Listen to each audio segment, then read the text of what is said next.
नमस्कार मंडळी, स्वागत आहे आपलं घरगुती रेसिपी मराठीमध्ये। तर आजची आपली रेसिपी अशी खास म्हणजे सर्वांच्या आवडीची अशी रेसिपी आहे आणि अगदी झटपट पद्धतीने जशी आजी वगैरे आपल्या बनवायच्या आमरस त्या पद्धतीने आपण आज आमरस बनवलेला आहे। एकदम घट्टसर आपला आमरस झालेला आहे आणि अजिबात काळासुद्धा पडत नाही। खूप टेस्टी आणि पारंपरिक पद्धतीचा आपण आज आमरस बनवणार आहे आणि त्याचसोबत आपण पुरी बनवलेली आहे। अगदी टम्म फुगलेली आपली पुरी आहे। झटपट पद्धतीने मस्त अशी आपण आज रेसिपी बनवली। त्यासाठी आपण इथे 1 कप गव्हाचं पीठ घेतलेलं आहे आणि त्यामध्ये आपण 2 चमचे मैदा घालणार आहे। 2 चमचे अगदी मैदा घालायचा, मैदा नाही घातला तरी सुद्धा चालेल। आणि त्यामध्ये आपण मीठ घालायचं आहे चवीनुसार। हे सर्व साहित्य आपण आधी एकत्र करून घेऊया आणि त्यानंतर आपण यामध्ये तेल वापरायचं आहे। तेल यामध्ये आपण कडक किंवा गरम करून घ्यायचं नाही आहे। आपलं जे नॉर्मल आहे तेल तेच 2 चमचे यामध्ये मी तेल घातलेलं आहे। तेल घातल्यानंतर आपण सर्व पिठाला हे तेल चोळून घ्यायचं आहे। पूर्ण पिठाला आपल्या या तेल लागलं पाहिजे अशा पद्धतीने आपण सर्व पिठाला तेल चोळून घ्यायचं आहे। अगदी मुटका झाला पाहिजे आपल्या या पिठाचा इतपत आपण याला चोळून घ्यायचं आहे। बघा अशा पद्धतीने मुटका झाला पाहिजे आपल्या पिठाचा। आणि त्यानंतर मग आपण थोडं थोडं पाणी घेत आपण हा पिठाचा गोळा बनवून घ्यायचा आहे। पीठ मळताना आपण इथे थोडं थोडं पाणी घेऊन पीठ मळायचं आहे, ज्यामुळे आपल्याला घट्ट गोळा मळता येईल। पाणी खूप जास्त झालं तर आपलं पीठ पातळ होईल आणि आपल्या पुऱ्या फुगणार नाहीत, त्यामुळे घट्टच गोळा बनवायचा आपल्याला। त्यासाठी आपण थोडं थोडं पाणी घेऊनच पीठ मळून घ्यायचं आहे आणि व्यवस्थित असं पीठ मळून झाल्यानंतर मग आपण याला रेस्टसाठी सुद्धा ठेवून द्यायचं आहे, म्हणजे छान असं आपलं पीठ मुरलं जातं। तर मस्तपैकी आपण पीठ मळून घेतलेलं आहे आणि त्याचा छान असा घट्ट गोळा बनवून झालेला आहे आपला। आता मी याला झाकून ठेवणार आहे। 15 ते 20 मिनिटासाठी झाकून ठेवलं तरीसुद्धा चालेल आणि खूप जास्त वेळ असेल तुमच्याकडे अर्धा तासासाठी ठेवलं तरीसुद्धा चालेल। आता आपण तोपर्यंत आमरस बनवून घेऊया। इथे मी आंबे पाण्यामध्ये घालून ठेवले होते अर्धा तासापूर्वी। आता या आंब्यांवर जो चीक असतो तो पाण्यामध्ये भिजत ठेवले की निघतो, त्यामुळे आपल्याला तोंडाला चीक वगैरे लागणार नाही। आता आपण आंबे स्वच्छ धुवून घेतलेले आहेत आणि वरतून बघा याचा आतमध्ये जो तोंडाला चीक असतो ना तो सुद्धा आपण काढून घ्यायचा आहे। वरून आपण थोडंसं बोटाने काढून घेतलं ना की थोडं दाबून दाबून घ्यायचा आंबा आणि इथला चीक थोडा असतो तो आपण पिळून घ्यायचा आहे, म्हणजे आपल्या आमरसमध्ये सुद्धा चीक येणार नाही। बघा अशा प्रकारे आपण चीक पिळून घ्यायचा आहे। दोन्ही आंब्यांचा मी अशा प्रकारे चीक काढून घेतलेला आहे आणि त्यानंतर मग आपण यातला रस काढून घेऊया। आता एका बाउलमध्ये मी आंबे पिळून घेणार आहे।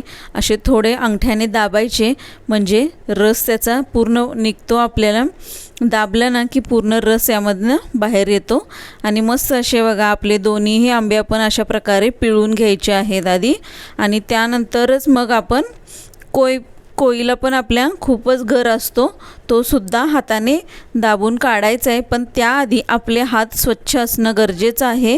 हात 2 वेळा चांगला स्वच्छ साबणाने धुवून घ्या आणि त्यानंतरच मग आपण आमरस बनवायचा आहे।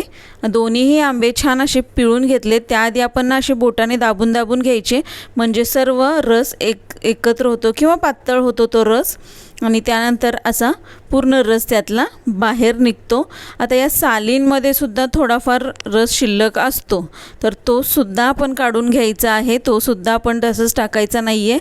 आणि कोळीला पण बघा किती गर आहे तो सुद्धा आपण हाताने दाबून दाबून काढायचा आहे आणि त्यानंतर मग आपण पाणी घालून कोई आणि सालीचा अजून जो रस निघतो तो सुद्धा तुम्हाला दाखवणार आहे मी कसा काढायचा। तो बघा अशा प्रकारे साल आणि कोय आपली ठेवली होती ना त्यामध्ये पाणी घातलं आहे आणि ही जी साल आहे ना ती उलटी करून घ्यायची।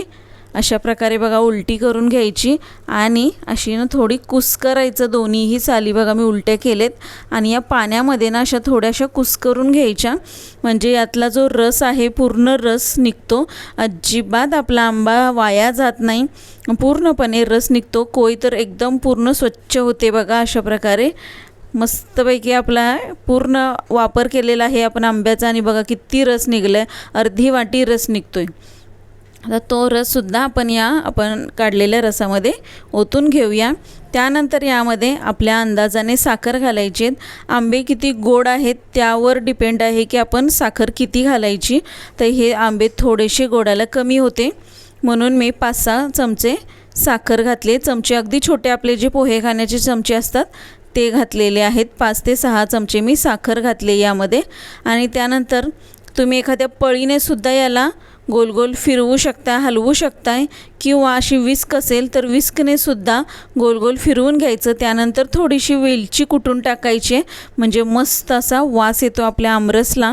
आणि मिक्स करून घ्या. बघा एकदम घट्टसर आपला आमरस तयार झालेला आहे. बघा बघू शकताय तुम्ही किती घट्ट आपला आमरस तयार झालेला आहे. अगदी मस्तपैकी जो आपण मिक्सरवर जो घट्ट बनवतो ना आमरस, त्याच्या इतकाच हा सुद्धा आपला आमरस घट्ट होतो. आणि यासाठी आपण अजिबात मिक्सरचा वापर केलेला नाही आहे, कुठल्याही इलेक्ट्रॉनिक साधनांचा वापर केलेला नाही आहे. आता आपण ना पुरीसाठीचं आपलं पीठ ठेवलं होतं ते बघून घेऊया. थोडंसं त्याला मळून घ्यायचं म्हणजे अजून चांगलं ते मुरेल किंवा अजून चांगलं आपलं पीठ तयार होईल. छान असं मळून घेतलं मी आणि नंतर याचे 2 गोळे बनवून घेते. बघा त्याचे 2 गोळे होत आहेत. गोळे मोठे मोठेच असावे. पुरी आपण खूप जास्त पातळ नाही लाटायची, थोडीशी जाड लाटायची आहे म्हणजे छान अशी टम्म फुगल्या जातात आपल्या पुऱ्या. आणि बघा अशा प्रकारे आपण खूप जास्तसुद्धा पीठ याला लावलेलं नाही आहे, अगदी थोडंसं पीठ लावायचं आणि आपली ही पोळी लाटून घ्यायची आहे. आधी पूर्ण पोळी लाटून घेतल्यानंतर मग आपल्याला हव्या त्या साईजमध्ये आपण पुऱ्या कट करून घ्यायच्या आहेत. सर्व पुऱ्या आधी मी कट करून घेणार आणि त्यानंतरच मग एकदम तळून घेणार आहे. छोटे छोटे मी ग्लासने पुऱ्या कट करून घेतलेल्या आहेत. बघा अशा प्रकारे एका पोळीमध्ये 4 ते 5 आपल्या पुऱ्या कट होतात. तर मस्तपैकी छोट्या छोट्या आपण पुऱ्या इथे कट केलेत. तुम्हाला हव्या असतील तर तुम्ही मोठ्यासुद्धा पुऱ्यामध्ये कट करू शकता. आपल्याला जी साईज हवे त्या साईजने आपण कट करू शकतो. तर मी सर्व पुऱ्या आधी बघा लाटून घेणार आणि नंतर मग तळून घेणार आहे. तर मस्तपैकी आपल्या पुऱ्या लाटून झालेल्या आहेत आणि बघा कडक तेल केलेलं आहे, एकदम गरम केले तेल आणि यामध्ये आपण पुऱ्या सोडतोय. एकदम टम्म फुगलेल्या आहेत. किती छान बघा फुगलेत आपल्या पुऱ्या. जशी आपण पाणीपुरीची पुरी खातो ना त्या पद्धतीने आपल्या या पुऱ्या फुगलेल्या आहेत आणि अजिबात तेल पीत नाही आहेत आपल्या पुऱ्या. आणि मस्तपैकी एकदम टम्म फुगलेत, हलक्या फुलक्या आपल्या या पुऱ्या आहेत. तर अशा प्रकारचा व्हिडिओ किंवा अशा प्रकारची रेसिपी तुम्ही एकदा नक्की ट्राय करून पहा. आणि आता उद्या तर अक्षय तृतीया आहे, तर तुम्ही उद्याच्या उद्या ही रेसिपी नक्की बनवू शकताय. आणि माझा व्हिडिओ तुम्हाला कसा वाटला मला एकदा कमेंट करून सांगा.